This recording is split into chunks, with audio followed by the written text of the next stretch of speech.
பல சர்ச்சைகளில் சிக்கிய இர்ஃபானை பற்றி தான் இன்னைக்கு நம்ம பார்க்க போகிறோம். என்னடா பல சர்ச்சைகளை தொடர்ந்து சிக்கிக்கிட்டே இருக்காருன்னு பார்த்தா அவருக்கு சர்ச்சையில் சிக்கிறதே ஒரு வேலையாக போயிடுச்சு. குழந்தையோட பாலினத்தை வெளியில சொன்னாரு. அடுத்து குழந்தை பிறந்தோன்னா தொப்புள் கொடியை கட் பண்றத வீடியோவா எடுத்து அவரோட யூடியூப்ல போட்டாரு. அது பெரிய சர்ச்சையா போனது. ஆனா அதுக்கு ஹாஸ்பிட்டல் வேலை மட்டும்தான் அவங்க ஃபைன் பண்ணாங்க, இர்ஃபானை விட்டுட்டாங்க. இப்ப ரம்ஜானுக்கு ஏழை மக்களுக்கு உதவி செய்ய போயிருந்தாரு. ட்ரெஸ் ஃபுட்டு எல்லாமே கொடுக்கறதுக்காக போயிருந்தாரு. அதை கார்ல உட்காந்துட்டு தன் மனைவியோட கொடுத்தாரு. அந்த ஏழை மக்கள் அந்த ஃபுட்டும் அந்த ட்ரெஸ்ஸும் கிடைக்குமா அப்படின்றதுக்காக அவரோட காருக்குள்ளேயே கையை விட்டு அந்த பொருட்களை வாங்க பார்த்தாங்க. அதை கேலியும் கிண்டலுமா சமூக வலைதளத்துல எடுத்து அவரோட யூடியூப்ல போட்டு அதை ஒரு வருமானமா அவர் கன்வே பண்ணிட்டு இருக்காரு.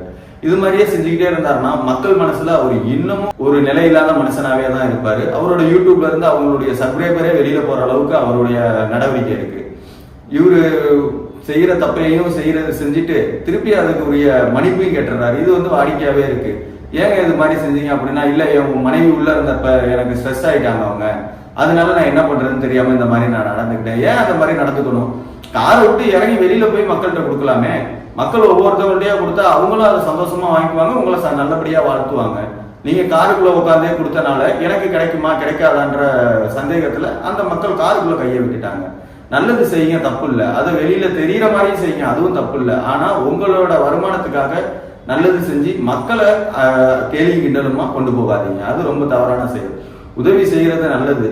அதை உங்களை பார்த்து இன்னும் 4 பேர் செய்யணும், அதை 4 பேர் வாங்கி பயன்படணும். ஆனா நீங்க செய்யறத பார்த்தா ஏழை மக்கள் வாங்க கூட இனிமேல் பயப்படுவாங்க.